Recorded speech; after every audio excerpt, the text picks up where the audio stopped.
POV, Serena, Lena Mendoza, umulan. Malakas ang buhos ng ulan at kasabay niyon ay ang tila pagbagsak ng buong mundo ni Serena Lena Mendoza. Mahigpit niyang hawak ang payat na katawan ng 6 na taong gulang na anak, si Lian. Habang tumatakbo sila sa loob ng ospital, basang-basa siya, nanginginig sa takot at sa lamig. Ang tanging naririnig niya ay ang mga hikbi ni Lian at ang paulit-ulit niyang dasal na sana ay hindi pa huli ang lahat. "Mami, masakit po ang tiyan ko," bulong ni Lian. Halos hindi na marinig sa ingay ng kanyang pag-iyak. Napayuko si Lena, pinilit maging matatag. Ngunit sa loob-loob niya, isang napakabigat na takot ang bumabalot sa kanyang puso. Ito na naman ba? Isusubok na naman ba siya ng tadhana? Agad silang inasikaso ng mga nurse. Mabilis na ipinasok si Lian sa emergency room. Tila may humihigop ng lakas sa kanyang katawan nang makita niya ang pintong sumara. Naghihiwalay sa kanila ng kanyang anak. Bumagsak si Lena sa isang upuan. Ang mga kamay ay nanginginig. Ang huling pera niya ay naibigay na sa bayad sa transportasyon at sa paunang check-up. Wala na siyang alam kung saan kukunin ang pangbayad sa operasyon na sinasabi ng doktor. Ilang minuto ang lumipas o marahil oras na. Pakiramdam niya ay tumigil ang mundo. Lumabas ang isang doktor. Seryoso ang muka. "Miss Mendoza, ang anak niyo po ay may acute appendicitis. Kailangan po nating operahan agad," paliwanag ng doktor. Delikado po kung maantala. Pero napahawak si Lena sa dibdib. Alam na niya ang kasunod, ang pero na laging kaakibat ng lahat ng problema. "Pero doktor, wala po akong sapat na pera ngayon," halos pabulong niyang sabi. Namumuo na ang luha sa kanyang mga mata. "Gagawan ko po ng paraan, pangako. Pero kailangan ko po ng kaunting oras," umiling ang doktor. "Miss Mendoza, hindi natin kayang bigyan ng oras. Oras ang kalaban natin dito. Maaari po itong lumala at maging peritonitis. Kailangan po ng desisyon niyo ngayon." Parang may humampas na malaking bato sa ulo ni Lena. Lian, ang nag-iisa niyang anak. Ang tuga-tuga niya sa lahat ng pagsubok. Nasaan ang tulong? Sino ang sasaklolo sa kanya? Nanginginig siya. Tumayo. Naglakad siya papalabas ng emergency room. Tila walang direksyon. Kailangan niya ng pera. Ngayon din. Sa gitna ng kanyang pagkabalisa, may narinig siyang boses. Sino ang pasyente? Isang boses na pamilyar. Boses na tila hinukay mula sa pinakamalalim na bahagi ng kanyang nakaraan. Sa isang lugar na matagal na niyang sinubukang kalimutan. Dahan-dahan siyang lumingon. At doon, nakita niya. Nakatingin sa kanya ang mga mata na minsan niyang pinangarap makita habang buhay. Mga matang na ngayon ay nagdadala ng kakaibang kaba at lamig sa kanyang buong pagkatao. Si Gabriel Alcantara. Mas matangkad, mas matipuno, at tila mas kumikinang sa liwanag ng ospital. Suot ang isang mamahaling business suit. Ang dating lalaking piniling iwan siya ay ngayon ay nasa harapan niya. Parang may biglang humatak sa kanyang hininga. Ang bawat sugat sa kanyang puso na akala niya ay naghilom na ay muling nagdugo. Ang galit, ang pait, ang pighati, lahat ay sabay-sabay na sumambulat sa kanyang sistema. Bakit? Bakit ngayon pa? Bakit sa pinakamahinang sandali ng buhay niya, siya pa ang makikita niya? Ang lalaking sumira sa lahat ng pangarap niya. Ngumiti si Gabe, isang ngiti na hindi naabot ng kanyang mga mata. Ngiting puno ng pagtataka at marahil ay pagsisisi. "Lena," bulong nito, puno ng pagdududa. Napako ang tingin ni Lena sa kanya. Hindi niya alam kung anong emosyon ang dapat niyang maramdaman. Galit? Pagtataka? O simpleng sakit na lang? Ngunit bago pa siya makasagot, may lumapit na doktor kay Gabe.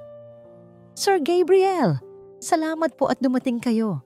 Tungkol po sa donasyon niyo para sa children's ward." Biglang may pumutol sa kanyang mundo. Donasyon? Si Gabe? Ang lalaking ito na mukhang buhay na buhay at mayaman ay ang nagbibigay ng pag-asa sa ibang tao, habang siya, si Lena, ay halos magmakaawa para sa buhay ng anak niya. Nanikip ang kanyang dibdib. Isang kakaibang init ang kumalat sa kanyang pisngi. Iisa pong emergency case ang kailangan ng tulong ngayon, sir. Isang batang may acute appendicitis. Kailangan po ng agarang operasyon. Paliwanag ng doktor. Nagkasalubong ang tingin nila ni Gabe. Sa isang iglap, tila nagkaroon ng koneksyon ng kanilang mga mata. Koneksyon ng nakaraan, ng sakit, at ng isang hindi inaasahang pagtatagpo. Tiningnan ni Gabe ang doktor. Pagkatapos ay muling ibinalik ang tingin kay Lena, puno ng matinding emosyon na hindi niya mabasa. Kung ano man po ang kailangan, ako na ang bahala. Matigas ngunit malalim na sabi ni Gabe. Hindi pa rin inaalis ang tingin kay Lena. Ihanda na ang operasyon. Ngayon din. Napakislot si Lena. Hindi niya alam kung dapat siyang magpasalamat o mas lalong magalit. Siya ang magbabayad sa operasyon ni Lian. Siya, ang lalaking sumira sa kanya. Habang iniaasikaso ang lahat, nakita ni Lena na nilapitan ni Gabe ang isang nurse, may ibinulong. At pagkatapos ay sumulyap kay Lian na kasalukuyang inihahanda para sa operasyon. Ramdam ni Lena ang kakaibang titig ni Gabe sa kanyang anak. May lungkot, may pagtataka, at may isang uri ng pamilyar na damdamin na nagpatindig ng balahibo niya. Nang matapos ang operasyon at nailipat na si Lian sa isang pribadong silid na, syempre, binayaran ni Gabe, naupo si Lena sa tabi ng kanyang anak. Nakatulog na si Lian, ngunit ang mga bakas ng paghihirap ay makikita pa rin sa kanyang maliit na mukha. Hindi nagtagal, bumukas ang pinto. Pumasok si Gabe. Naglakad patungo sa kama ni Lian. Pinagmasdan niya ang bata. Matagal. Tila may kinikilala. Tila may hinahanap. Naramdaman ni Lena ang hapdi sa kanyang puso. Ang galit ay unti-unting napapalitan ng pagtataka.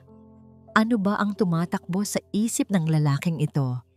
Dahan-dahan, lumingon si Gabe sa kanya. Ang mga mata niya ay puno ng isang tanong na matagal nang nakabaon sa kanilang nakaraan. Sino ang ama ng batang ito, Lena? Tanong ni Gabe. Ang boses ay puno ng pagdududa, ngunit may kakaibang pag-asa. May hawig siya sa akin. POV, Gabriel Gabe Alcantara. Napako si Gabriel Gabe Alcantara. Sa kanyang kinatatayuan, tinitigan si Lena. Hindi niya maintindihan ang pagginig ng kanyang buong katawan nang marinig niya ang sarili niyang tanong. Isang tanong na matagal nang gumugulo sa isip niya mula nang una niyang makita ang bata. Anong sinasabi mo? Matalim na tugon ni Lena. Ang mga mata ay nagbabaga sa galit. Wala kang karapatang magtanong ng ganyan. Ngunit hindi niya alintana ang puot sa boses ni Lena. Ang tanging nakikita niya ay ang bata. Ang bata na may pagkaamo ng mukha ni Lena, ngunit merong isang bagay sa mga mata at sa hugis ng labi nito na tila isang anino niya. Napapikit si Gabe. 6 na taon. 6 na taon na ang lumipas simula nang ipatapon niya ang sarili niya sa impyerno ng kanyang sariling desisyon.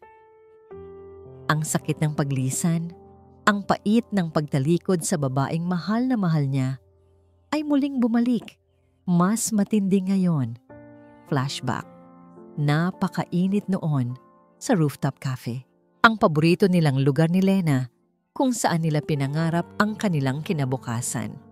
Ngunit sa araw na yon, ang hinaharap na nakikita ni Gabe ay puro dilim. Gabe, okay ka lang ba?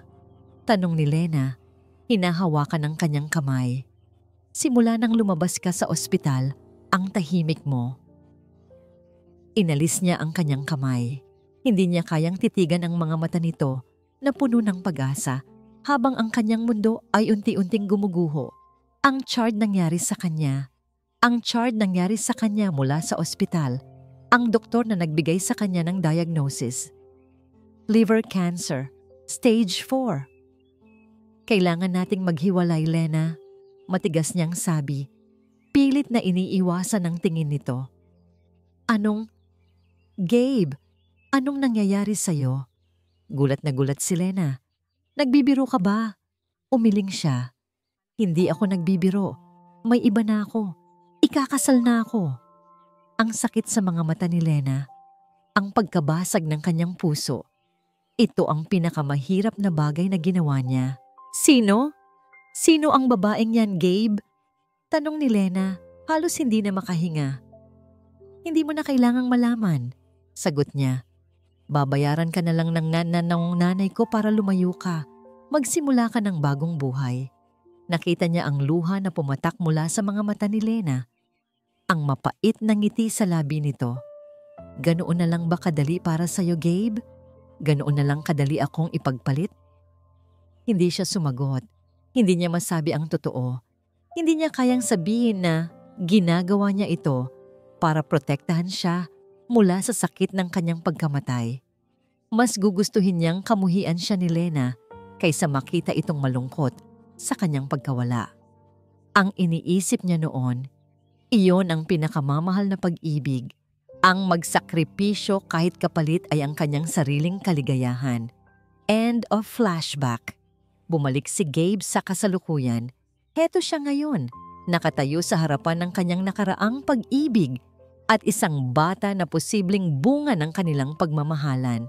Ang lahat ng sakripisyo, lahat ng sakit na dinanas niya, ay biglang nagtanong, worth it ba ang lahat? Lumabas si Gabe sa silid ni Lian. Naiwan si Lena sa loob. Kailangan niyang malaman ang totoo. Kung totoo ngang anak niya si Lian, ibig sabihin ay nabuhay si Lena ng mag-isa. Nag-alaga ng bata, habang siya ay nagtatago sa anino ng kasinungalingan. Agad niyang tinawagan ang kanyang ina, si Aling Elena. Ma! Matigas ang kanyang boses, kailangan nating mag-usap. Nagmamadaling dumating si Aling Elena sa ospital. Mukhang aligaga. Anak, anong problema? Tanong niya. Tinitigan si Gabe ng may pag-aalala. Nakita ko si Lena. May anak siya. 6 na taon na. Diretsong sabi ni Gabe.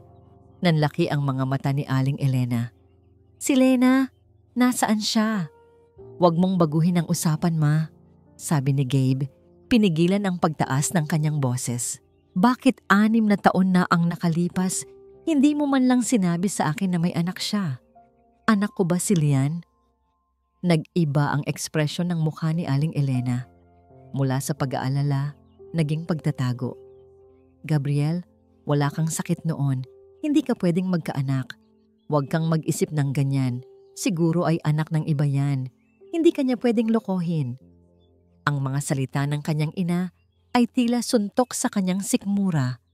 Ang denial, ang pagtatago, ang pagdepensa. Kung wala akong sakit, ma, bakit mo ako pinilit lumayo kay Lena? Bakit mo ako pinilit magpakasal kay Anya? Tanong ni Gabe. Unti-unting nararamdaman ang matinding galit.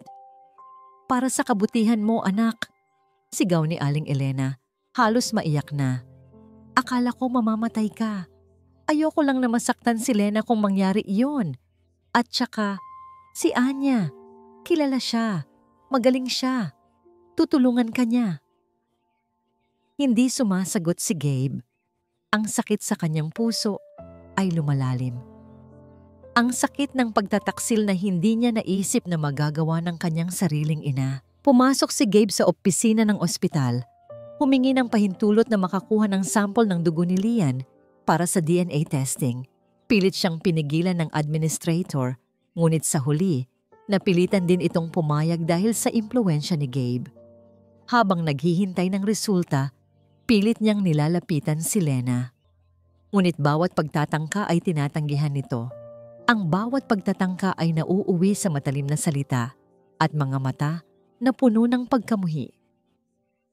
Umalis ka na, Gabe, sabi ni Lina ng isang beses habang nakaupo siya sa waiting area sa labas ng silid ni Lian. Ayoko kang makita. Ayoko na ring makita ka ni Lian. Ang mga salita niya ay bumabaon sa puso ni Gabe. Deserving siya sa galit ni Lina. Deserving siya sa puot na nararamdaman nito. Dumating ang tawag mula sa laboratorio. Nanginginig ang kanyang kamay nang hawakan niya ang kanyang cellphone. Huminga siya ng malalim, naghahanda sa anumang matutuklasan niya. Hello? Yes, this is Gabriel Alcantara. Ang boses sa kabilang linya ay seryoso. Mr. Alcantara, nakuha na po namin ang resulta ng DNA test. Napalunok si Gabe. Ang kanyang puso ay kumakabog ng malakas. Based on the genetic markers, we have a 99% probability. The child, Lian Mendoza, is biologically your son. Nanlamig si Gabe. Anak niya si Lian. Isang halo ng kagalakan, pagsisisi at matinding sakit ang sabay-sabay na sumambulat sa kanyang dibdib. Anak niya. Hindi siya nakapagsalita. Napatingin siya sa silid ni Lian. Ang kanyang anak. Ang bata na pinili niyang talikuran kahit hindi niya alam. Anak ko. POV. Serena Lena Mendoza. Nararamdaman ni Lena ang matinding kaba habang naghihintay siya sa labas ng silid ni Lian. Nakaramdam siya ng init ng ulo. Hindi lang dahil sa matinding init ng Maynila, kundi dahil din sa presensya ni Gabriel Alcantara. Nang makalabas si Gabe sa opisina ng ospital, diretso ang tingin niya kay Lena. May kakaibang kislap sa kanyang mga mata, kagalakan na may bahid ng sakit. Lena, malalim ang boses niya. Kailangan nating mag-usap. Ngayon na. Hindi nakasagot si Lena. Alam na niya. Dam na niya ang DNA test. Dinala siya ni Gabe sa isang bakanteng sulok ng ospital, malayo sa mga tao. Inilabas niya ang isang envelope. Lena, alam kong mahirap itong tanggapin pero inagaw ni Lena ang envelope. Naglakad siya papalayo. Hinanap ang isang sulok na tahimik kung saan walang makakakita sa kanya. Sa banyo ng ospital, nanginginig ang kanyang kamay nang buksan niya ang envelope. At doon, nakita niya ang mga salita na kinatatakutan niya. Lian Mendoza, biologically your son. Father, Gabriel Alcantara. Napakagat siya sa labi, pinigilan ng pag-iyak. Anak ni Gabe, ang anak niya. Ang bunga ng pagmamahalan nilang sinira. Flashback.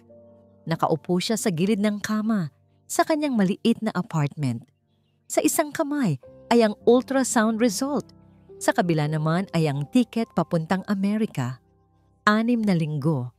6 na linggo na mula nang iwan siya ni Gabe. 6 na linggo na puno ng sakit, pagdududa at ngayon, pagtataka. Buntis siya. Niyakap niya ang kanyang sarili. Naramdaman niya ang init ng luha sa kanyang pisngi. Bakit? Bakit ngayon pa? Bakit sa panahong iniwan siya ng lalaking minahal niya? Sa kanya malalaman na may bahagi ito sa kanya, sa loob niya. Isang malaking desisyon ang kinailangan niyang gawin. Itutuloy niya ba ang pagbubuntis? Paano siya mag-isa? Sino ang tutulong sa kanya? Hindi na siya pwedeng bumalik sa kanyang pamilya, sa probinsya, sa kahihihiyan ng kanyang sitwasyon.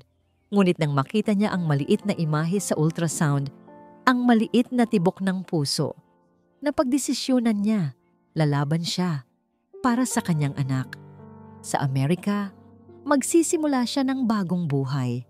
Magtatrabaho, mag-aaral, at palalakihin niya ang kanyang anak ng mag-isa. Ang bawat araw ay isang pakikibaka. Pagod, puyat, pagtatrabaho ng 2 trabaho. Ngunit sa bawat sulyap niya sa kanyang anak, si Lian, nawawala ang lahat ng sakit. Si Lian ang kanyang lakas. Si Lian ang kanyang dahilan para mabuhay. Ang pangalan ni Gabe ay nabaon sa pinakamalalim na bahagi ng kanyang alaala, sa isang kahon na ayaw na niyang buksan kailanman. End of flashback. Bumalik si Lena sa kasalukuyan. Ang kanyang puso ay puno ng matinding galit. Lumabas siya mula sa banyo, naglakad diretso kay Gabe. Ano, masaya ka na ba? Tanong niya. Ang boses ay nanginginig sa galit. Ngayon, napatunayan mo na. Satisfied ka na? Lena, hindi ko alam, sabi ni Gabe. Lumapit sa kanya. Tila gustong hawakan ang kanyang kamay. Kung alam ko lang. Kung alam mo lang, putol ni Lena. Kung alam mo lang, anong gagawin mo? Babalik ka? Ipagsasabi mong anak mo siya pagkatapos ng 6 na taon? 6 na taon, Gabe. 6 na taon akong lumaban mag-isa. 6 na taon akong naghirap para lang mabuhay kami ng anak mo. Ang bawat salita ay may dalang pait at sakit. Hindi niya maintindihan kung paano pa rin niya kayang maging ganito sa harap ng lalaking minahal niya. Lena, bigyan mo ako ng pagkakataon, pakiusap ni Gabe. Gusto kong maging ama kay Lian. Gusto kong tulungan kayo. Gusto kong bumawi sa lahat ng pagkukulang ko. Ngumiti si Lena, isang ngiti na puno ng panunuya. Bumawi? Paano? Babayaran mo ulit ako para umalis? Babayaran mo ako para bumalik sa'yo? Napapikit si Gabe. Alam niyang nasaktan niya si Lena at ang pagbanggit sa nakaraan ay lalong nagpapahirap sa kanya. Hindi na ganoon, Lena. Malalim ang boses niya. Magbabayad ako sa lahat ng nagawa ko. Anong gusto mo? Babayaran ko ang lahat ng bill mo sa ospital. Bibigyan ko kayo ng sarili niyong bahay. Tutustusan ko ang pag-aaral ni Lian. Lahat, Lena. Basta payagan mo lang akong maging parte ng buhay niya. Pero hindi na pera ang usapan. Hindi na material na bagay ang makakapagpawi ng sakit. Alam mo kung anong kailangan ko, Gabe? Sabi ni Lena, halos bumulong. Hindi mo yan mabibigay. Hindi mo maibabalik ang 6 na taon. Hindi mo maibabalik ang tiwala na sinira mo. Hindi mo maibabalik ang pangarap na dinurog mo. Lumapit si Gabe. Hinawakan ang kanyang mga balikat. Lena, may kailangan kang malaman tungkol sa pag-alis ko noon. Inalis ni Lena ang kanyang mga kamay. Wala na akong gustong marinig pa sa'yo, Gabe. Ano pa? Na may sakit ka noon? Na pinilit ka lang ng nanay mo? Sino ang lulukohin mo, Gabe? Sa loob ng 6 na taon, ni minsan hindi ka nagpakita. Ni minsan hindi mo ako hinanap. Kung may sakit ka man, gumaling ka at lumabas kang mas masaya at mas mayaman. Habang ako, napahinto siya. Hindi niya kayang tapusin ang kanyang sasabihin. Habang ako, halos mamatay sa hirap at sakit. Hindi ka makakabalik sa buhay namin. Hindi ka magiging ama ni Lian. Hindi na. Hindi kailanman. Matigas niyang sabi. Bawat salita ay tila isang sumpa. Kalimutan mo na ang lahat. Masaya kami nang wala ka. Kaya umalis ka na. Tumalikod si Lena. Iniwan si Gabe na nakatayo, gulat at malalim ang sakit sa mga mata. Naramdaman ni Lena ang matinding sakit sa kanyang kanang bahagi ng dibdib.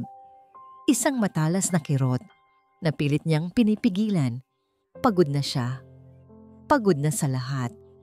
Nang makabalik siya sa silid ni Lian, may nakita siyang missed calls at text messages sa kanyang cellphone mula sa isang numero sa Amerika. Bumilis ang tibok ng kanyang puso. Pinindot niya ang call button. Hello? Dr. Ramirez? Tanong ni Lena, kinakabahan. Miss Mendoza, sa wakas ay sumagot ka. Sabi ng boses sa kabilang linya, puno ng pag-aalala. Kailangan nating pag-usapan ang resulta ng inyong regular check-up. May nakita kaming hindi maganda. Nahulog ang cellphone sa kanyang kamay. Ang sakit sa dibdib niya ay lumakas. Tila may sumasakal sa kanya. Hindi ito maaaring mangyari. Hindi ulit. POV. Gabriel Gabe Alcantara. Napuno ng pagkabigla at matinding sakit ang puso ni Gabriel. Gabe Alcantara nang marinig niya ang huling salita ni Lena. Masaya kami nang wala ka, kaya umalis ka na. Ang mga salitang yon ay tumimo sa kanya. Mas masakit pa kaysa sa anumang physical pain. Nakita niya ang cellphone na nahulog sa kamay ni Lena bago ito tumalikod at pumasok sa silid ni Lian. Ang takot sa mga mata ni Lena, ang putla ng kanyang labi ay nag-iwan ng kakaibang kaba sa dibdib ni Gabe. May kung anong hindi maganda ang nararamdaman niya. Sinubukan niyang tawagan si Lena, sunod-sunod. Ngunit walang sumasagot. Nag-text siya. Lena, please sagutin mo ako. Nag-aalala ako. Anong nangyari? Ngunit wala pa ring tugon. Napakagatlabi si Gabe. Ang sakit sa kanyang puso ay hindi lamang dahil sa pagtanggi ni Lena, kundi dahil sa isang mabigat na pakiramdam na may itinatago si Lena. At kung ano man iyon, ay delikado. Lumabas si Gabe mula sa ospital. Ang isip ay gulong-gulo. Kailangan niyang malaman ang katotohanan, ang buong katotohanan, ang kwento ng kanyang ina, ang charred nangyari sa kanyang sakit, ang biglaang pagkawala ni Lena. Lahat ay tila hindi na magkatugma. Dumiretso siya sa bahay ng kanyang ina. Nakaupo si Aling Elena sa sala, tila naghihintay. May bahid ng pag-aalala sa kanyang mukha. Anak, anong nangyari? Hindi ba kayo nagkaayos ni Lena? Tanong ni Aling Elena. Nilapitan siya at hinawakan ang kanyang balikat. Tinanggal ni Gabe ang kamay ng kanyang ina. Kailangan nating mag-usap, totoo na. Wala nang lokohan. Napayuko si Aling Elena. Anong gusto mong malaman, anak? Ang lahat. Bakit? Bakit mo itinago ang lahat ng ito sa akin? Tanong ni Gabe. Ang boses ay puno ng pighati. Bakit mo ginawa ang lahat ng to? Pati ang pagpapakasal ko kay Anya. Bahagi ba yan ng plano mo? Nagsimulang umiyak si Aling Elena. Anak, mahal kita. Iyon lang ang dahilan. Mahal na mahal kita. Pero ma, hindi iyon pagmamahal. Pagsisinungaling yun. Pagsira sa buhay ko. Sa buhay ni Lena at sa buhay ng anak ko. Sigaw ni Gabe, hindi na napigilan ng kanyang emosyon. Alam ko na ma, anak ko si Lian. Bakit mo tinago sa akin? Bakit mo tinulungan si Lena na lumayo sa akin? Natigilan si Aling Elena, tila nabigla sa pagkakalam ni Gabe. Gabe, hindi ko alam. Nabuntis si Lena. Kung alam ko lang sana. Pero alam mo ang tungkol sa sakit ko, ma. Matalim na sabi ni Gabe. May mali sa diagnosis ko, di ba? Bakit hindi mo ako pinayagang hanapin si Lena nung sinabi kong gumagaling ako? Bakit mo pinilit na kalimutan ko siya? Napaupo si Aling Elena, umiiyak. Nalilito na ako, anak. Marami nang nangyari noon. Gusto ko lang na maging maayos ka. Natakot ako, Gabe. Natakot akong mawala ka. Pero ako, ma, halos mamatay sa sakit ng puso. Hindi ka lang nakawala sa akin ng ilang taon. Nakawala ka pa sa akin ng isang anak. Isang anak na halos hindi ko makikilala. Ang sagot ni Aling Elena ay malabo. Puno ng pagsisisi. Ngunit hindi pa rin direktang sinasagot ang lahat ng tanong ni Gabe. May pakiramdam si Gabe na may mas malalim pang itinatago ang kanyang ina. Ang takot na kumapit sa kanyang ina noon ay hindi lamang tungkol sa sakit niya, kundi may iba pang dahilan. May pumasok sa isip ni Gabe. Ang doktor na nagdiagnose sa kanya noon, si Dr. Morales. Matanda na ito at sa pagkakaalam niya ay matagal nang nagretiro. Ngunit kung mayroong makakapagsabi ng buong katotohanan, siya iyon. Hindi nag-aksaya ng oras si Gabe. Naghahanap siya ng contact number ni Dr. Morales. Hindi ito madali. Ngunit sa kanyang impluwensya, nakuha niya rin sa huli. Pinuntahan niya ang tirahan ni Dr. Morales, isang tahimik na bahay sa probinsya. Kinabahan siya. Pakiramdam niya ay nasa bingit siya ng isang malaking pagbubunyag. Nang makita niya si Dr. Morales, matanda na ito at nanghihina. Ngunit ang mga mata nito ay matalas pa rin. Magandang gabi po, Doc. Ako po si Gabriel Alcantara. Naaalala niyo pa po ba ako? Tanong ni Gabe. Magalang. Tinitigan siya ni Dr. Morales. Tila may kinikilala. Gabriel. Oo, naaalala kita. Matagal na rin. Anong pakay mo, iho? Doc, tungkol po sa sakit ko noon. Sa diagnosis niyo, gusto ko pong malaman ang buong katotohanan. Nanahimik si Dr. Morales. Ang katahimikan na yon ay mas nakakakaba kaysa sa anumang ingay. Bumuntong hininga ang matanda. Iho, alam kong matagal na ito at alam kong dapat noon ko pa sinabi sa'yo. Pero pinilit ako ng nanay mo. Kinabahan si Gabe. Ano po ang ibig niyong sabihin, Doc?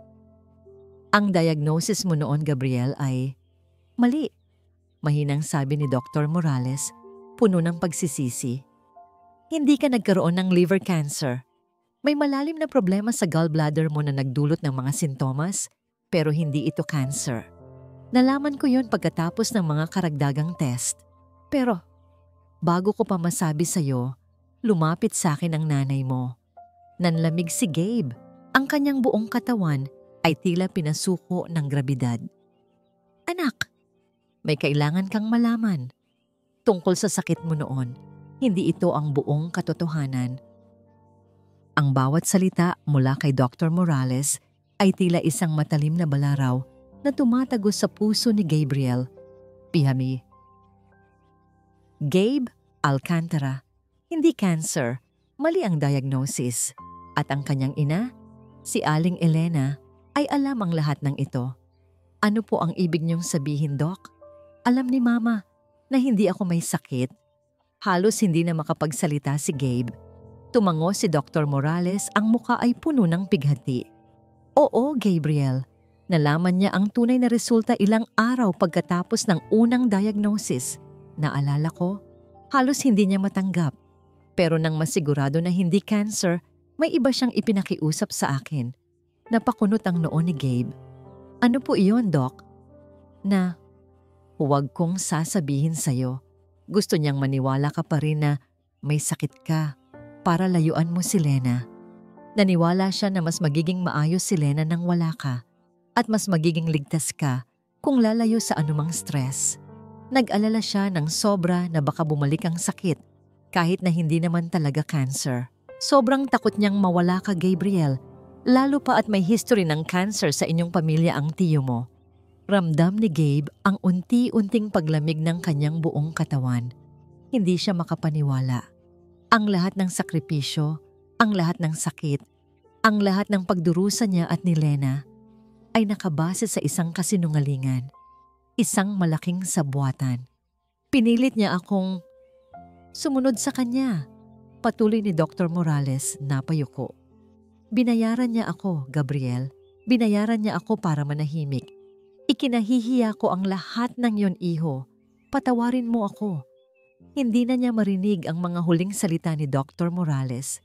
Ang tanging naririnig niya ay ang tunog ng pagkabali ng kanyang tiwala, ang pagkabali ng kanyang puso. Pinilit niyang magpasalamat kay Dr. Morales bago siya umalis. Ngunit ang kanyang isip ay gulong-gulo. Nagmaneho siya pauwi, ang kanyang isip ay puno ng mga tanong at galit. Pagdating niya sa bahay, nakaupo si Aling Elena sa sofa, tila naghihintay. Ang kanyang mukha ay puno ng pag-aalala. Gabriel, saan ka galing? Akala ko ay hindi ka na uuwi. Sabi ni Aling Elena, lumapit sa kanya. Nanggaling ako kay Dr. Morales, ma. Sabi ni Gabe. Matigas ang kanyang boses. Hindi siya tumitingin sa kanyang ina. Biglang nanlamig ang mukha ni Aling Elena. Ang mga mata niya ay nanlaki. Si Dr. Morales? Oo, si Dr. Morales. Tugon ni Gabe. Unti-unting lumalapit sa kanyang ina. Ang kanyang bawat hakbang ay may dalang bigat ng pagkabigo. At alam ko na ang lahat. Alam ko na hindi ako nagkaroon ng liver cancer. Alam ko na mali ang diagnosis. At alam ko na alam mo ang lahat ng yon. At tinago mo sa akin. Napahawak si Aling Elena sa kanyang bibig. Tumulo ang kanyang mga luha. Anak, paano mo nalaman? Hindi mahalaga kung paano ko nalaman, ma. Ang mahalaga ay ang katotohanan. Bakit, ma? Bakit mo nagawa ito sa akin? Bakit mo sinira ang buhay ko, ang buhay ni Lena, ang buhay ng anak ko? Sigaw ni Gabe. Ang sakit ay sumasambulat mula sa kanyang dibdib. Hindi mo lang ako pinaghiwalay sa babaeng mahal ko, ma. Pinalayo mo ako sa sarili kong anak. Sa loob ng 6 na taon, ma. 6 na taon. Lumuhod si Aling Elena. Umiiyak at hinawakan ang mga paa ni Gabe. Patawarin mo ako, anak. Patawarin mo ako. Natakot ako, Gabriel. Natakot akong mawala ka. Ayokong maranasan mo ang sakit na naranasan ng tiyo mo. Akala ko Iyon ang pinakamahusay na paraan para protektahan ka. Akala ko, mas magiging masaya si Lena sa ibang buhay. Hindi ko alam. Nabuntis pala siya. Kung alam ko lang, sana ay hindi ko ginawa ang lahat ng ito. Ngunit ang luha ng kanyang ina ay hindi makapagpawi ng galit sa puso ni Gabe. Ang sakit ay masyadong malalim. Ang pagtataksil ay masyadong malaki. Ang akala mo, Ma, ang sumira sa lahat ng pangarap ko. Tugon ni Gabe. Ni minsan, hindi mo ako kinonsulta. Ni minsan, hindi mo ako tinanong kung ano ang gusto ko. Pinaglaruan mo ang buhay ko, Ma. Pati ang buhay ng isang inosenteng babae. Niyakap ni Gabe ang kanyang sarili. Pilit na pinipigilan ang luha na umakyat sa kanyang mga mata. Ang lahat ng galit at sakit na pinigilan niya sa loob ng 6 na taon ay lumabas ng sabay-sabay. Ma, ikaw ang dahilan kung bakit nasira ang pamilya ko. Malalim niyang sabi, bawat salita ay may dalang bigat. Ikaw ang dahilan kung bakit halos hindi ko makilala ang anak ko. Ikaw ang dahilan kung bakit galit na galit sa akin si Lena. Hindi na nagsalita si Aling Elena. Umiiyak lang siya. Alam ni Gabe na ang sakit na dulot niya ay hindi na niya mababawi. Ngunit may isang bagay na malinaw sa isip ni Gabe. Kailangan niyang ayusin ang lahat. Kailangan niyang hanapin si Lena at sabihin ang buong katotohanan. Kailangan niyang ipaliwanag ang lahat kahit gaano pa kahirap. Nang makaramdam siya ng vibration sa kanyang bulsa, tiningnan niya ang kanyang cellphone. Isang text message mula kay Lena. Kailangan nating magkita, ngayon. Ang kanyang puso ay kumalabog ng malakas. Anong nangyari? Hindi ito ang inaasahan niyang text. Kakaiba ang tono ng mensahe, may bahid ng pagmamadali at pag-aalala. Kaya niya itong gawin. Sasabihin niya ang lahat. Haharapin niya ang lahat. Ngunit nang buksan niya ang kalakip na larawan, tila tumigil ang kanyang paghinga. Isang larawan ng isang medical report. Isang diagnosis na nagpapahiwatig ng cancer. Mabilis na bumilis ang tibok ng puso ni Serena Lena Mendoza nang matanggap niya ang tawag mula kay Dr. Ramirez. Ang bawat salita ng doktor ay tila unti-unting pumapatay sa kanyang pag-asa. Cancer. Balik na naman. Ang cancer sa suso na akala niya ay tuluyan ng nalipol. Nahulog ang cellphone sa kanyang kamay. Napahawak siya sa dibdib. Ang matalas na kirot doon ay tila nagpapahiwatig ng totoo. Hindi ito maaring mangyari ulit. Bakit siya pa? Bakit sa panahong ito? Sa gitna ng lahat ng gulo sa kanyang buhay, saka pa babalik ang bangungot na ito. Napakagatlabi siya. Pilit na pinipigilan ng luha. Hindi siya pwedeng maging mahina. May liyan siya. Ang kanyang anak. Ang kanyang lakas. Ngunit ang takot ay masyadong malaki. Ang alaala ng hirap ng chemotherapy, ng operasyon, ng pagkakalbo, lahat ay bumalik. Mas matindi ngayon. Paano kung hindi na niya kayanin? Sino ang mag-aalaga kay Lian? Sa gitna ng kanyang pagkabalisa, may kumatok sa pinto. Si Gabriel Alcantara. Lena, sabi ni Gabe, ang kanyang mukha ay puno ng pag-aalala at pighati. Nakuha ko ang text mo. Anong nangyayari? Hindi makasagot si Lena. Ang lahat ng galit at sakit ay biglang naghalo sa kanyang dibdib. Bakit sa harapan ng lalaking ito? Sa harap ng lalaking naging sanhi ng kanyang matinding sakit dati. Inabot ni Gabe ang phone ni Lena sa sahig. Nakita niya ang medical report. Nanlaki ang kanyang mga mata. Cancer, breast cancer. Lena, anong ibig sabihin nito? Tanong ni Gabe. Ang boses ay nanginginig sa takot. Hindi na napigilan ni Lena. Bumuhos ang kanyang luha. Bakit ba palagi kang nandyan sa oras na mahina ako, Gabe? Bakit sa harap mo pa ako laging humihina? Niyakap siya ni Gabe, ngunit inalis niya ang mga kamay nito. Huwag mo akong hawakan. Akala ko, masaya ka na. Masaya ka na sa buhay mo. Mayaman, successful. Habang ako, Nilabanan ko ang lahat ng ito mag-isa. Ito, Gabe. Ito ang dinanas ko sa Amerika. Ito ang isa pang dahilan kung bakit hindi ako makabalik agad. Nilabanan ko ang cancer, Gabe. Mag-isa. At ngayon, pumalik na naman. Ang mga salita ay lumabas mula sa kanya na tila isang sumpa, puno ng galit at pait. Biglang bumagsak si Gabe sa kanyang harapan. Nagsimula itong umiyak. Ang mga hikbi ay malakas. Nagulat si Lena. Hindi niya inaasahan ang reaksyon nito. Lena, alam ko na ang totoo, sabi ni Gabe sa pagitan ng mga hikbi. Hindi ako nagkaroon ng liver cancer. Mali ang diagnosis at alam ng nanay ko ang lahat ng yon. Nanlaki ang mga mata ni Lena. Ano? Mali ang diagnosis? Hindi siya nagkaroon ng cancer. Sinungaling! Sigaw ni Lena. Anong sinasabi mo? Bakit mo naman ako lokohin ulit? Hindi ako nagsisinungaling, Lena. Totoo ang sinasabi ko, sabi ni Gabe. Tiningnan siya. Ang kanyang mga mata ay puno ng matinding pighati. Alam ng nanay ko, ginawa niya ang lahat para paghiwalayin tayo.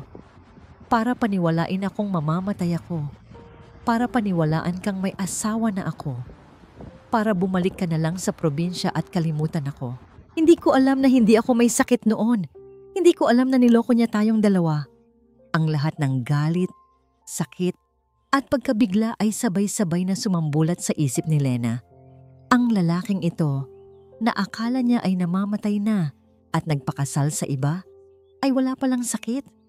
At ang lahat ng kanyang pagdurusa, ang lahat ng kanyang sakripisyo, ay nakabase sa isang malaking kasinungalingan. Hindi totoo yan, naumitin ni. Sigaw ni Lena, hinampas ang dibdib ni Gabe. Gabe, anong sinasabi mo? Anong klase ka ng tao? Matapos ang lahat ng ginawa mo, sisiraan mo pa ang nanay mo para lang magmukha kang inosente?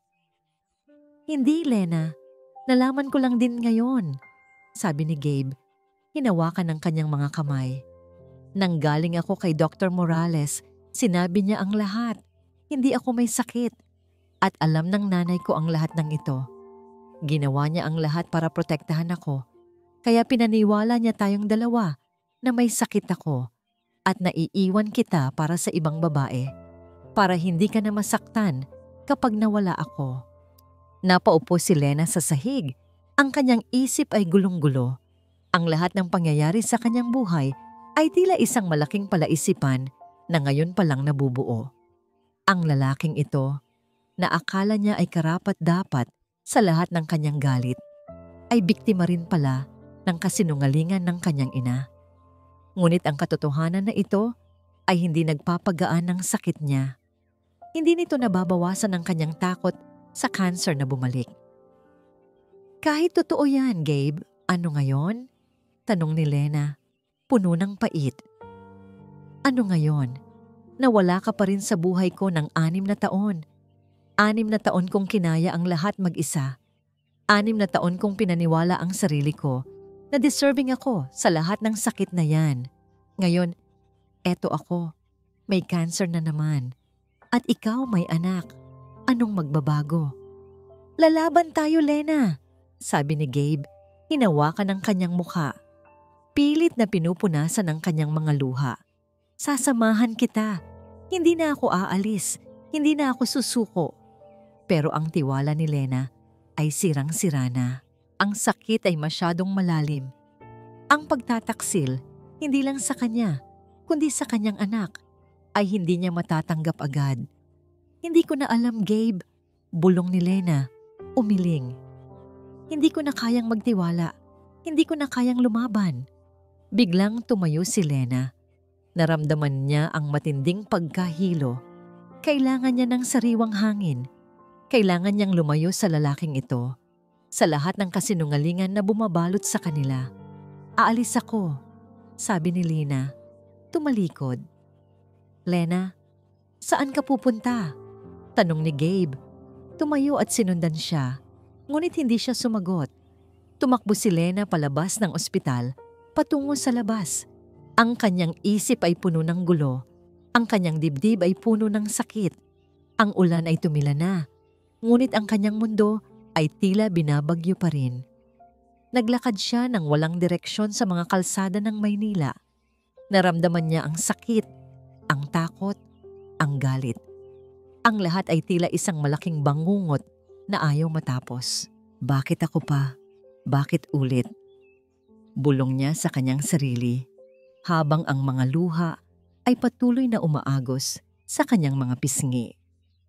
Napako si Gabe Alcantara sa kanyang kinatatayuan, tinitigan ang papalayong figura ni Lena. Ang kanyang mga salita, bakit ako pa? Bakit ulit? Ay tumatak sa kanyang isip, kasabay ng panginginig ng kanyang buong katawan. Lumabas din siya, nagtatakbo, pilit na hinahabol si Lena, ngunit nawala ito sa dilim ng mga kalsada ng Maynila. Lena! Lena!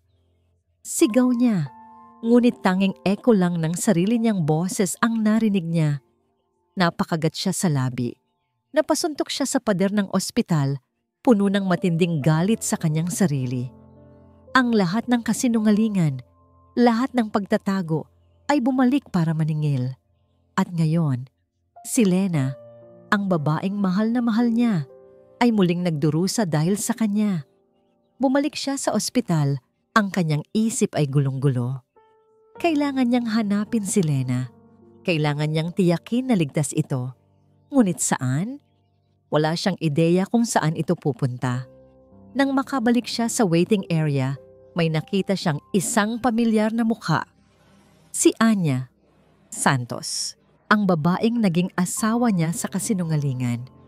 Nakaupo ito sa upuan, may hawak na isang baso ng kape at may bahid ng pag-aalala sa kanyang mukha. Anya, sabi ni Gabe, gulat. Nagulat din si Anya. Gabe, anong ginagawa mo dito? Si Lian, okay na ba siya? Okay na si Lian, matipid na sagot ni Gabe. Ikaw, anong ginagawa mo dito? Ngumiti si Anya, ngunit hindi umabot sa kanyang mga mata. Dinalaw ko si Lian. Nabalitaan ko sa kaibigan ko na naospital siya.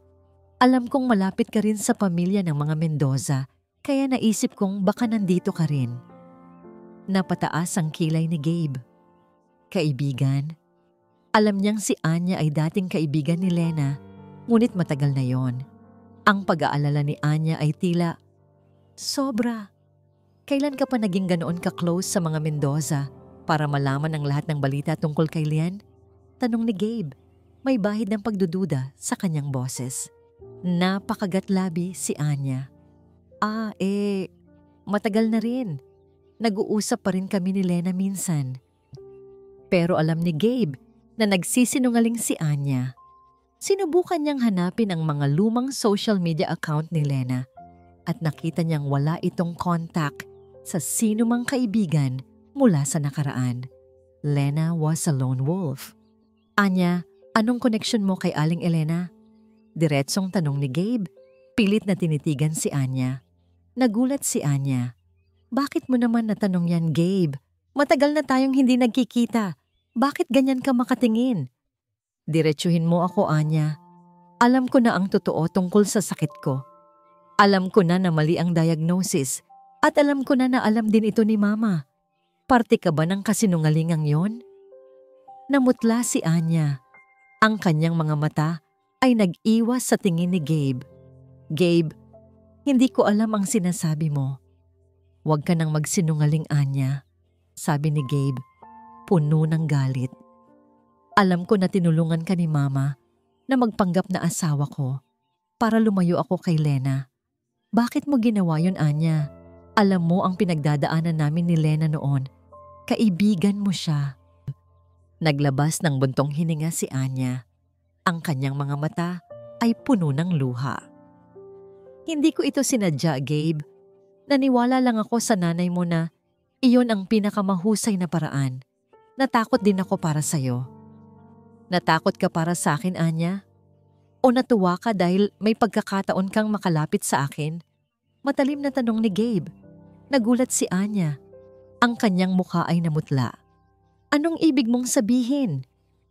Alam ko na may gusto ka sa akin noon pa man, Anya, sabi ni Gabe. At ngayon, nagawa mo pa rin gamitin ang pagkakataong ito para magpanggap na may relasyon tayo. Ginawa mo yon para sa sarili mo, hindi para sa akin o kay Lena. Napayo ko si Anya. Ang kanyang mga balikat ay nanginginig. Mahal kita, Gabe. Mahal na mahal kita. Noong sinabi ng nanay mo na may sakit ka at kailangan mong layuan si Lena, naisip ko ito na ang chance ko. Naisip ko na kung mamamatay ka man, kahit paano, ako ang nasa tabi mo. Ako ang mag-aalaga sa'yo. Napaiyak si Anya. Ang kanyang mga luha ay patuloy na umaagos. Hindi ko alam na mali ang diagnosis. Kung alam ko lang, sana ay hindi ko ginawa ang lahat ng ito. Ngunit ang pag-amin ni Anya ay nagdagdag lang ng sakit sa puso ni Gabe. Ang pagkakaalam na ang 2 taong pinagkatiwalaan niya, ang kanyang ina at ang kanyang asawa, ay nagsabwatan para sirain ang kanyang relasyon. Anya, hindi na ito tungkol sa'yo o sa akin. Sabi ni Gabe, malamig ang kanyang boses. Ang lahat ng kasinungalingan na ito ay sumira sa buhay ng napakaraming tao. At kailangan kong ayusin ang lahat. Tumalikod si Gabe. Nilisan si Anya na umiiyak sa upuan. Ang kanyang isip ay gulong-gulo. Sino pa ang may alam? Sino pa ang nagsinungaling? Sa gitna ng kanyang paglalakad, may narinig siyang boses sa kanyang likuran. Hindi mo pa alam ang lahat, Gabe. May mas malalim pa sa likod ng lahat ng ito. Lumingon si Gabe. Si Anya. Ang kanyang mukha ay puno ng matinding pighati. Ngunit may kakaibang kislap sa kanyang mga mata. Isang bagay na tila isang huling hantungan ng isang lihim. Ramdam ni Serena Lena Mendoza ang matinding pagod. Hindi lamang sa pisikal, kundi pati na rin sa emosyonal. Matapos siyang tumakas mula sa ospital at sa harap ni Gabe, nagpunta siya sa tanging tao na alam niyang masasandalan niya, ang kanyang matalik na kaibigan, si Aling Cora, na may maliit na boarding house sa Paco. Niyakap siya ni Aling Cora, hindi nagtanong ng kahit ano. Alam nitong kailangan lang ni Lena ng tahimik na lugar para maglabas ng kanyang damdamin. Ayoko nang lumaban, Cora, bulong ni Lena habang umiiyak sa balikat ng kaibigan. Pagod na ako. Bumalik ang sakit. At ang lahat ng akala kong totoo, puro kasinungalingan pala. Huwag kang sumuko, anak, sabi ni Aling Cora, hinahaplos ang kanyang likod. May Lian ka, siya ang dahilan mo. Kinabukasan, habang nasa sala si Lena, pilit na iniisip kung paano niya sasabihin kay Lian ang lahat, may narinig siyang boses sa labas ng pintuan.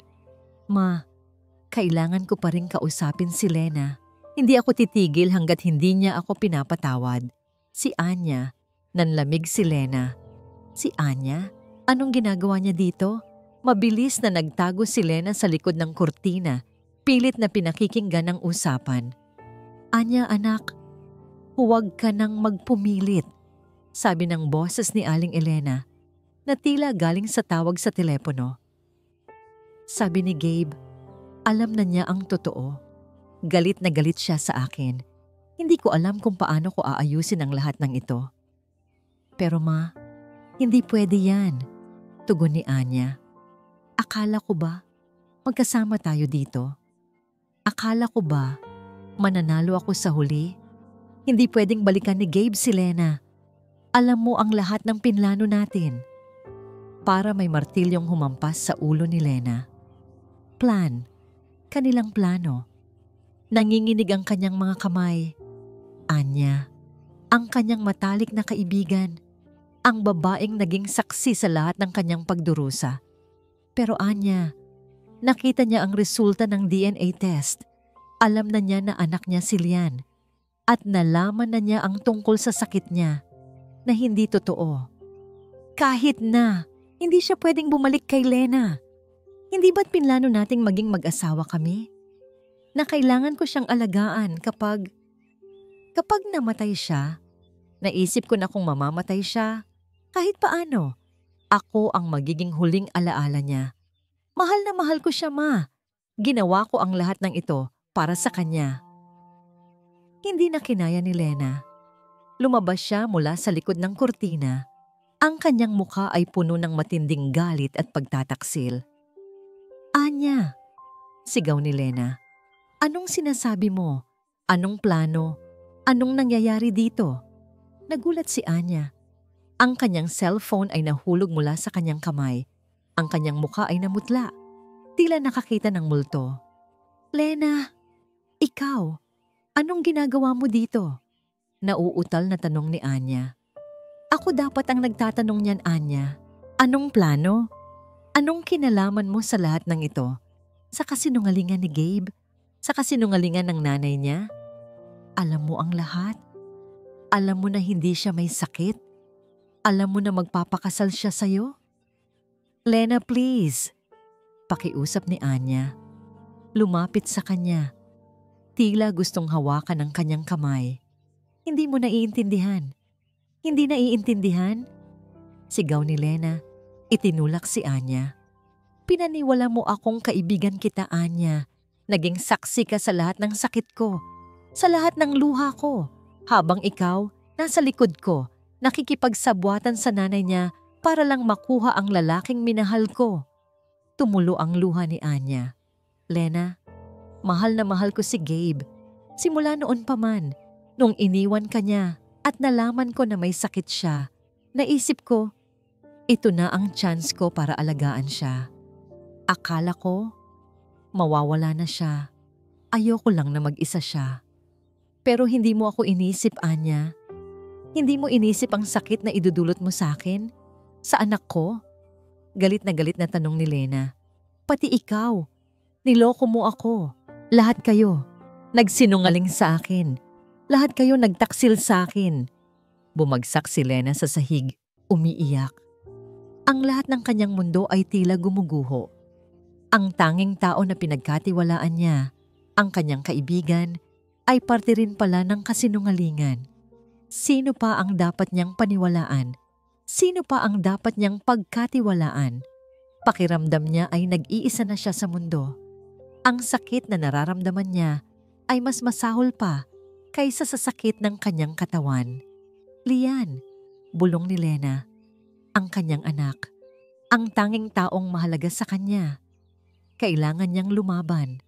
Kailangan niyang lumaban para kay Lian. Ngunit paano? Paano kung mag-isa lang siya? Paano kung walang matitirang tao na pwedeng pagkatiwalaan? Hindi na niya kayang balikan si Gabe. Hindi na niya kayang harapin ang kanyang ina. At ngayon, pati ang kanyang kaibigan ay tapat sa kanya. Niyakap ni Lena ang kanyang sarili.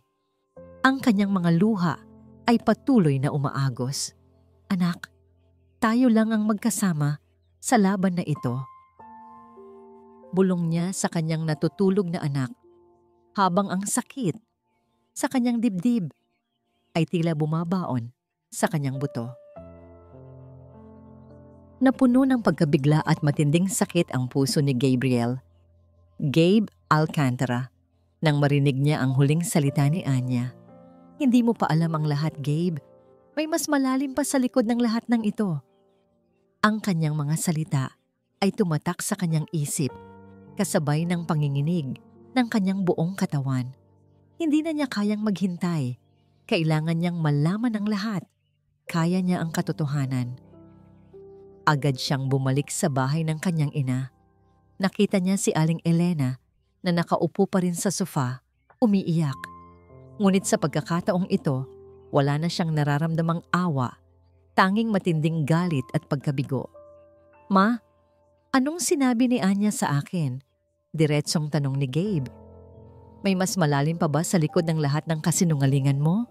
Nagulat si Aling Elena.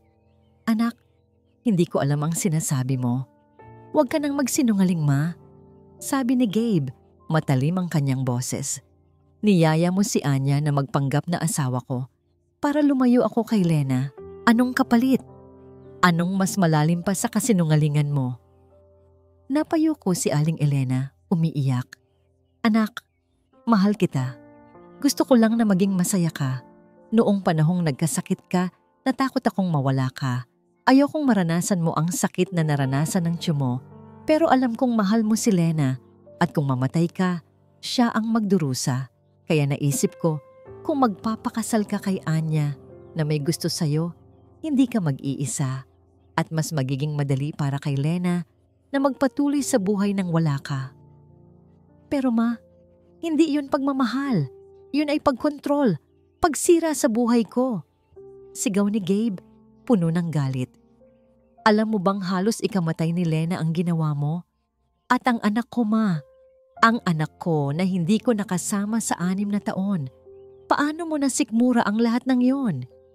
Hindi na nagsalita si Aling Elena. Umiiyak lang siya. Alam ni Gabe na ang sakit na dulot niya ay hindi na niya mababawi. Ma, kailangan kong ayusin ang lahat, sabi ni Gabe. Ang boses ay puno ng determinasyon. Kailangan kong hanapin si Lena. At kung hindi mo ako tutulungan, hahanapin ko siya mag-isa. Lumabas si Gabe, iniwan si Aling Elena na umiiyak sa sala. Ang kanyang isip ay puno ng gulo, ngunit may isang bagay na malinaw. Kailangan niyang hanapin si Lena at sabihin ang buong katotohanan. Sinubukan niyang hanapin si Lena sa lahat ng posibleng lugar. Sa bahay ng mga kaibigan nito dati, sa mga lugar na madalas nilang puntahan, ngunit wala. Nang gabing iyon, tinawagan siya ni Aling Cora, ang matalik na kaibigan ni Lena. Gabe, kailangan mong makita si Lena, sabi ni Aling Cora. Ang boses ay puno ng pag-aalala. May sakit siya, cancer, at hindi na niya kayang lumaban mag-isa. Agad na pinuntahan ni Gabe ang bahay ni Aling Cora. Nakita niya si Lena na nakaupo sa isang sulok, matamlay. Ang mga mata ay namumugto. Lena, sabi ni Gabe, lumapit sa kanya. Alam ko na ang lahat. Alam ko na ang tungkol sa sakit mo. At alam ko na ang lahat ng kasinungalingan ng nanay ko.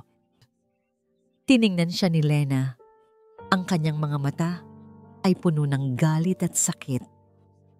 Ano pa ngayon, Gabe? Ngayon na alam mo na ang lahat, ano pa ang gusto mong gawin? Gusto kong ayusin ang lahat, Lena, sabi ni Gabe, lumuhod sa harapan niya. Gusto kong samahan ka. Gusto kong labanan natin ang sakit mo. Hindi na ako aalis. Hindi na ako susuko. Umiling si Lena. Hindi ko na kayang magtiwala, Gabe. Hindi ko na kayang lumaban. Lalaban tayo, Lena, sabi ni Gabe. Hinawakan ang kanyang mga kamay. Hindi ka nag-iisa. Nandito ako. Nandito si Lian.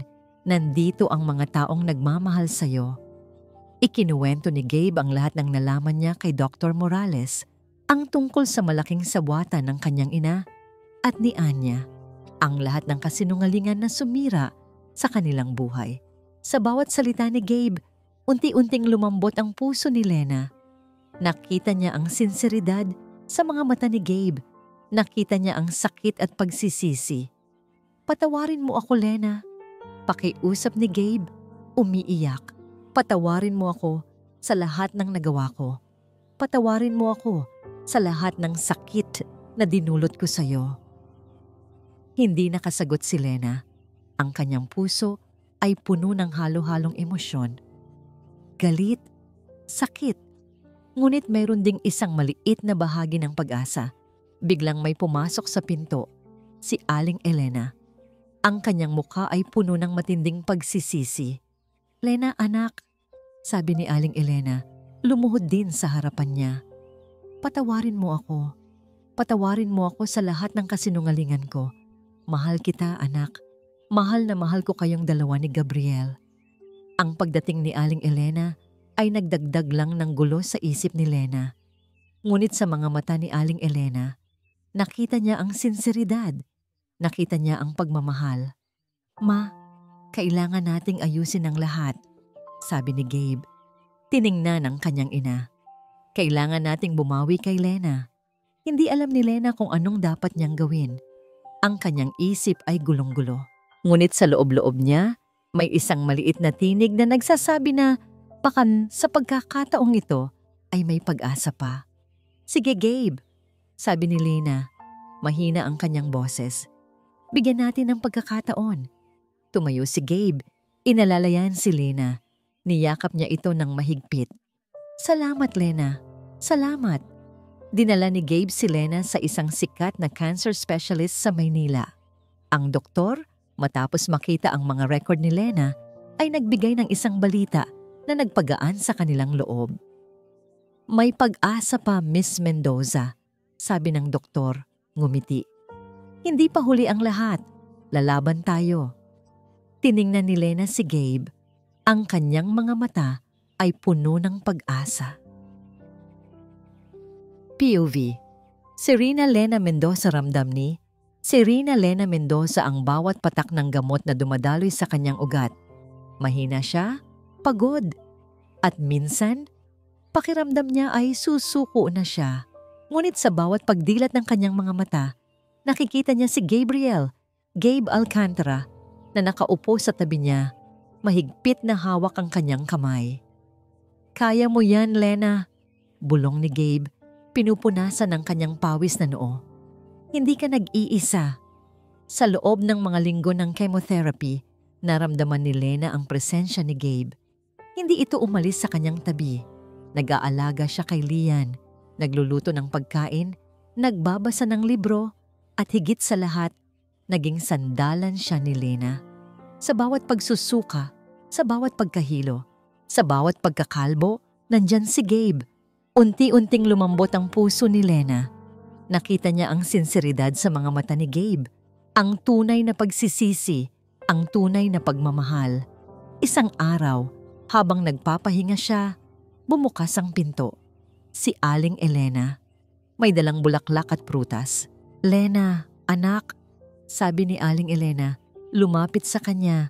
Ang kanyang mukha ay puno ng pighati. Kamusta ka? Okay lang po, sagot ni Lena. Mahina ang boses. Umupo si Aling Elena sa gilid ng kama. Lena, alam kong hindi mo pa ako kayang patawarin. At naiintindihan ko yon. Hindi ko nahahanapin ang kapatawaran mo. Pero gusto ko lang malaman mo na nagsisisi ako. Mula sa kaibuturan ng aking puso. Ang lahat ng nagawa ko, para sa kabutihan ni Gabriel, akala ko. Pero mali ako. Sinira ko ang buhay ninyong dalawa. At ngayon, nagdurusa ka pa. Umiyak si Aling Elena. Patawarin mo ako, Lena. Patawarin mo ako sa lahat ng kasinungalingan, sa lahat ng sakit. Kung may magagawa lang ako para ibalik ang panahon, gagawin ko. Sa mga mata ng matanda, nakita ni Lena ang tunay na pagsisisi, ang pagmamahal ng isang ina. Napahawak si Lena sa kamay ni Aling Elena. Maraming salamat po, Aling Elena. Naiintindihan ko na po. Hindi niya alam kung paano siya nakapagsalita ng ganoon. Ngunit sa sandaling iyon, naramdaman niya ang isang bahagi ng kanyang puso na unti-unting gumagaling. Ang pagpapatawad. Nang gabing iyon, habang mahimbing na ang tulog ni Lian at nasa tabi niya si Gabe, nag-usap silang dalawa. Gabe, hindi ko alam kung paano ako magpapasalamat sa iyo, sabi ni Lena. Sa lahat ng ginagawa mo para sa amin. Hinawakan ni Gabe ang kanyang kamay. Hindi mo kailangang magpasalamat, Lena. Ito ang dapat kong ginawa simula pa noon at ito ang gagawin ko hanggang sa huli. Mahal kita, Lena, at mahal ko si Lian. Hindi ko nahahayaan na may masira pa sa atin. Tiningnan niya si Gabe at sa unang pagkakataon, sa matagal na panahon, nakita niya ang pag-asa sa kanyang mga mata. Gabe, simula niya, may isa pa akong kailangan. Ano yon, Lena? Lahat gagawin ko, sabi ni Gabe. Si Anya, sagot ni Lena. Kailangan ko ring kausapin siya. Hindi ko pa rin maintindihan kung paano niya nagawa sa akin yon. Pero, kailangan kong marinig ang side niya. Kailangan kong maunawaan para makalaya ako. Kinabahan si Gabe. Sigurado ka ba? Ayokong masaktan ka pa. Kailangan ko ito, Gabe, sagot ni Lena. Para sa kapayapaan ko. Para sa huling bahagi ng pagpapatawad. Kinabukasan, ipinatawag ni Gabe si Anya. Nagkita sila sa isang tahimik na kafe. Pagkakita ni Anya kay Lena, namutla siya. Lena, Bulong ni Anya, halatang nagulat. Anya, gusto kitang kausapin, sabi ni Lena. Kalmado ang kanyang boses sa kabila ng kaba sa loob niya. Umupo si Anya. Mahaba ang naging usapan nila. Sinabi ni Anya ang lahat. Ang matagal niyang pagtingin kay Gabe, ang pagkakataon na nakita niya sa sakit ni Gabe, ang pakikipagsabwatan kay Aling Elena, at ang kanyang pagnanais na maging bahagi ng buhay ni Gabe kahit sa huling sandali nito. Hindi ko alam na hindi pala siya may sakit, Lena, sabi ni Anya, umiiyak. Kung alam ko lang, sana ay hindi ko ginawa ang lahat ng ito. Nabulag ako sa pagmamahal ko sa kanya. Patawarin mo ako, Lena. Patawarin mo ako sa lahat ng sakit na naidulot ko sa'yo. Tinitigan ni Lena si Anya. Nakita niya ang tunay na pagsisisi sa mga mata nito. Ang sakit na dinanas ni Anya dahil sa pag-ibig. Patawarin na kita, Anya, sabi ni Lena. Pero hindi na tayo pwedeng maging magkaibigan. Kailangan ko ng distansya para makapaghila ko. Umiling si Anya. Umiiyak. Naiintindihan ko. Maraming salamat, Lena. Maraming salamat. Sa pag-alis ni Anya, naramdaman ni Lena ang isang malaking pasanin na nawala mula sa kanyang dibdib. Hindi ito madali. Ngunit ang pagpapatawad ay nagdala ng kapayapaan. Bumalik siya sa ospital, ang kanyang isip ay puno ng kapayapaan. Ngayon, handa na siyang lumaban. Para sa sarili niya, para kay Lian, at para sa kanilang muling pagkabuo. Sa loob ng ospital, pumasok siya sa kanyang silid. Tiningnan niya ang kanyang sarili sa salamin. Wala na ang kanyang mahabang buhok. Maputla pa rin siya. Ngunit sa kanyang mga mata, mayroon ng pag-asa. Mayroon ng lakas. Handa na akong lumaban, bulong niya sa kanyang sarili. Para sa sarili ko, para kay Lian, at para sa atin, Gabe. Sa bawat araw na lumilipas, nakikita ni Gabe Alcantara ang unti-unting paglakas ni Lena. Ang kanyang pagpapatawad sa kanyang ina at kay Anya ay nagdala ng kapayapaan sa kanyang puso. At ang kapayapaan na iyon ay tila nagpapagaling din sa kanyang katawan. Ang mga paggamot ay mabisa at ang mga resulta ay nagpapahiwatig ng paggaling. Hindi na umalis si Gabe sa tabi ni Lena at Lian. Gumawa siya ng paraan para mabawi ang 6 na taong nawala. Sinasamahan niya si Lian sa eskwela, naglalaro sila sa parke at nagbabasa ng bedtime stories. Ang puso ni Gabe ay puno ng kagalakan sa bawat papa na naririnig niya mula sa kanyang anak. Ang pamilya Alcantara at Mendoza ay unti-unting nagsama-sama. Si Aling Elena, na puno ng pagsisisi, ay naging mas mapagpakumbaba at mapagmahal na lola kay Lian. Tinulungan niya si Lena sa pag-aalaga kay Lian at sa bawat pagkakataon, humihingi siya ng paumanhin. Isang gabi, habang kumakain sila ng hapunan, may ideya si Gabe. Naramdaman niya na ito na ang tamang panahon. Lena, simula ni Gabe kinakabahan. Alam kong marami na tayong pinagdaanan at alam kong hindi sapat ang anumang gagawin ko para burahin ang sakit na naidulot ko sa'yo. Gabe, putol ni Lena, hinawakan ang kanyang kamay. Hindi mo na kailangang bumawi. Ang presensya mo, ang pagmamahal mo, sapat na. Ngumiti si Gabe, pero may isang bagay pa akong gustong gawin. Isang bagay na alam kong matagal na nating pinangarap, bago ang lahat ng gulo. At gusto kong gawin ito sa pagkakataong ito, ng buong katapatan, nang walang anumang kasinungalingan o pagtatago. Tiningnan siya ni Lena, puno ng pagtataka. Lumuhod si Gabe sa harapan ni Lena. Inilabas ang isang maliit na kahon, isang singsing na may simple ngunit eleganteng disenyo. Serena Mendoza, sabi ni Gabe, ang kanyang boses ay nanginginig sa emosyon. Mahal na mahal kita. Walang araw na lumipas na hindi kita iniisip. Nagsisisi ako sa lahat ng kasalanan ko. Gusto kong gugulin ang buong buhay ko sa pagmamahal at pag-aalaga sa'yo at kay Lian. Will you marry me again? Tumulo ang luha ni Lena. Hindi ito luha ng kalungkutan, kundi luha ng kagalakan. Oo, Gabe, sagot ni Lena, puno ng emosyon. Oo, ikakasal ako sa'yo. Muli, niyakap ni Gabe si Lena ng mahigpit, halos hindi makahinga. Ang lahat ng sakit, lahat ng pagdurusa, lahat ng pagsubok ay tila nawala sa sandaling iyon. Niyakap sila ni Lian na nakangiti. Yehey! Magpapakasal na sina Mommy at Papa. Natawa sina Gabe at Lena, puno ng kagalakan. Hindi nagtagal, nagkaroon sila ng isang intimate na kasal. Hindi ito magarbo. Simple lang, sa isang hardin, kasama ang kanilang mga pinakamalapit na kaibigan at pamilya. Si Aling Elena ay naroroon, lumuluha sa tuwa at pagsisisi. Si Anya, matapos ang matinding pagbabago, ay naroroon din. Ngunit bilang isang simpleng panauhin, masaya para sa kanila. Habang nagpapalitan sila ng vows, bawat salita ay puno ng sinseridad at pagmamahal.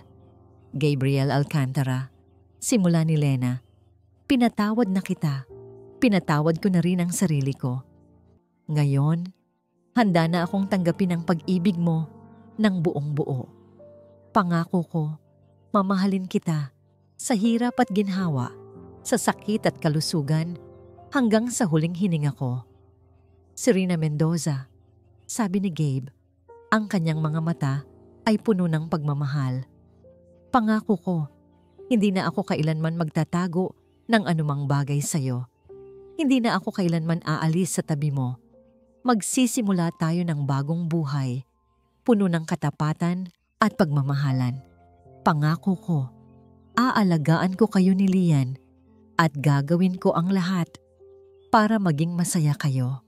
Nang maghalikan sila, tila huminto ang mundo. Ito ang kanilang pangalawang pagkakataon, ang kanilang tunay na simula.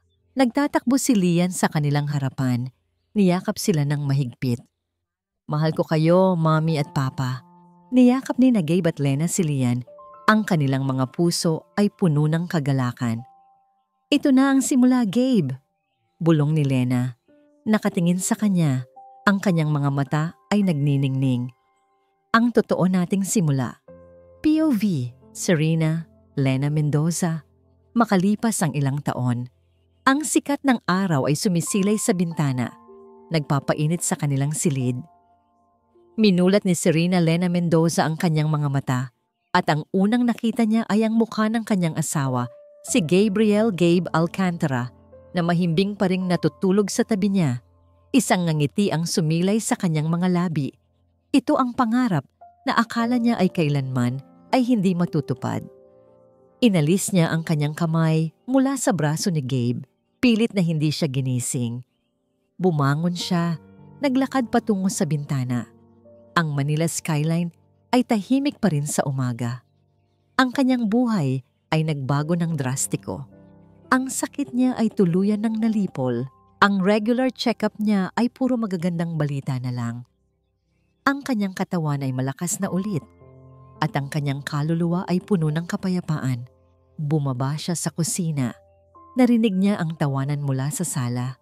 Si Lian at Gabe, ang kanyang puso ay puno ng kagalakan. Papa, tingnan mo, mas mabilis akong tumakbo kaysa sayo. Sigaw ni Lian habang naglalaro sila ng tag. Natawa si Gabe. Hindi! Ako pa rin ang pinakamabilis. Niyakap ni Lena ang kanyang sarili. Ito ang kanyang pamilya. Ang pamilya na pinaglaban niya. Ang pamilya na muling binuo sa kabila ng lahat ng pagsubok. Nilapitan niya sila. Good morning, my boys. Niyakap siya ni Lian. Mommy, luto na ba ang agahan? Malapit na, sagot ni Lena. Hinalikan ng noo ni Lian. Pagkatapos ay hinalikan din si Gabe. Kumain na tayo. Habang kumakain sila, nag-usap sila tungkol sa kanilang mga plano. Si Gabe ay patuloy na nagtatrabaho sa kanyang kumpanya, ngunit mas binibigyan na niya ng oras ang kanyang pamilya. Si Lena naman ay nagbukas ng isang maliit na coffee shop, isang pangarap na matagal na niyang pinanghawakan. Si Aling Elena naganap ng nagbago ay madalas na bumibisita sa kanila. Hindi na siya isang mapanghimasok na ina, kundi isang mapagmahal na lola na handang mag-alaga kay Lian.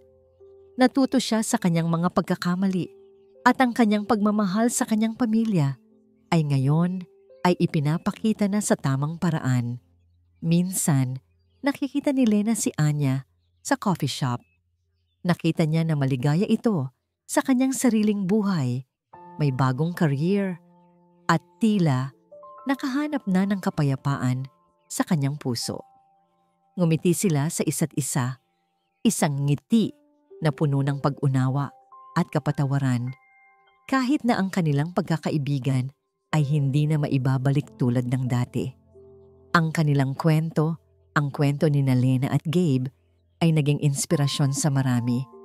Hindi ito isang perpektong kwento, kundi isang kwento ng pagpapatawad, pag-unawa, at ang kapangyarihan ng pagmamahal na nakakaya ang lahat ng pagsubok. Isang hapon, habang nakaupo sila ni Gabe sa dalampasigan, pinapanood ang paglubog ng araw, hinawakan niya ang kamay nito. Naalala mo ba, Gabe? Simula ni Lena. Ang mga pangarap natin noon? Oo, sagot ni Gabe ngumiti. At ito na tayo ngayon. Mas maganda pa sa pangarap natin. Tiningnan niya ang kanyang asawa at pagkatapos ay sumulyap kay Lian na masayang naglalaro sa buhangin. Napakalalim ng pinagdaanan natin, Gabe, sabi ni Lena. Pero sa huli, natuto tayo. Natuto tayo na ang pagmamahal ay hindi lang tungkol sa sakripisyo, kundi tungkol din sa katapatan, sa komunikasyon at sa pagtitiwala. Niyakap siya ni Gabe. At natuto ako na ang pagmamahal ay hindi rin tungkol sa pagtatago ng sakit, kundi sa pagharap sa lahat ng pagsubok ng magkasama. Ang sikat ng araw ay unti-unting lumubog, nagpapinta ng kulay orange at violet sa kalangitan. Naramdaman ni Lena ang init ng kamay ni Gabe sa kanyang kamay. Ang tibok ng kanyang puso. Ito ang kapayapaan. Ito ang kaligayahan. Ang buhay ay puno pa rin ng mga pagsubok. Ngunit alam ni Lena na sa bawat pagsubok, hindi na siya mag-iisa. Meron siyang Gabe, meron siyang Lian, meron siyang pamilya. Ang pag-ibig parang dagat. Bulong ni Lena, nakatingin sa malawak na karagatan. Malalim, maalon, pero laging may babalikan. At sa tuwing babalik ka, mas magiging matatag ka, mas magiging buo. Niyakap siya ni Gabe, at sa paglubog ng araw, ang kanilang pagmamahalan ay tila mas lalong nagningning, isang simbolo ng pag-asa at isang bagong simula. At dito nagtatapos ang kwento ni Lena at Gabe. Sa ngalan ng buong production team at ng inyong lingkod, ang inyong scriptwriter, taos puso kaming nagpapasalamat sa inyong walang sawang pagsuporta. Maraming salamat sa paglaan ng inyong oras at puso para pakinggan ang bawat kabanata ng Ang Sugat na Muling Nagdugo. Ang bawat komento at bawat pagbabahagi ninyo ay nagbibigay sa amin ng lakas upang patuloy na gumawa ng mga kwentong tatatak sa inyong puso. Hindi naging madali ang paglalakbay na ito kasama sina Lena at Gabe. Bilang manunulat, kasama ninyo akong umiyak, nagalit at umasa sa bawat twist at bawat hamon na kanilang pinagdaanan. Nais kong ibahagi na habang isinusulat ang bawat linya, damang-dama ko ang kanilang sakit, ang kanilang pagkalito, at ang kanilang muling pagbangon. Ito ay isang paalala sa akin na ang pag-ibig ay hindi palaging perpekto. Puno ito ng mga pagkakamali at mga lihim.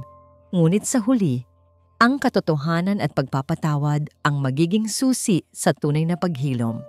Naway ang kwentong ito ay nagbigay sa inyo ng inspirasyon upang pahalagahan ang katapatan sa bawat relasyon, bigyan ng pangalawang pagkakataon ang mga nagkamali, at maniwala sa kapangyarihan ng pagpapatawad, hindi lamang sa iba, kundi maging sa ating sarili.